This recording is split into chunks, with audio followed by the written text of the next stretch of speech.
各位觀眾大家好，咁咧最近我出咗2條嘅 saxophone 系列嘅片，咁咧都係講關於黃片嘅，唔知你有睇咗未呢？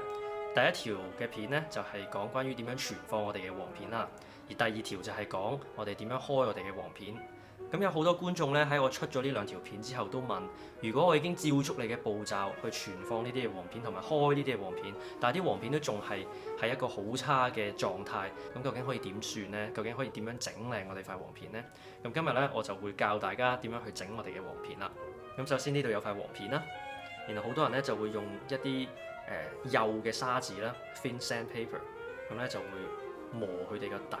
咁譬如咧，我就可以打圈嘅一個嘅姿勢咁樣去磨佢。咁呢塊板咧就自己整嘅啫，純粹係。咁但係最緊要咧就係喺一個平滑嘅面上面去鋪呢塊幼嘅砂紙，咁你就可以令到佢嗰個黃片咧嘅底部咧頓時間就光滑咗好多啦。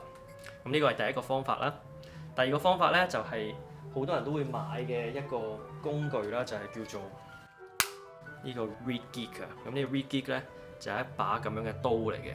咁有啲人咧，如果嫌太貴嘅話咧，就會用一啲普通嘅刀咧，其實都係可以做到嘅。咁最主要咧就係去磨呢啲嘅位置啦，就係去邊邊嘅呢啲嘅位置咁樣。咁咧，但係如果呢啲方法都唔 work 嘅話咧，咁有啲黃片咧就真係好差嘅。咁究竟可以點做咧？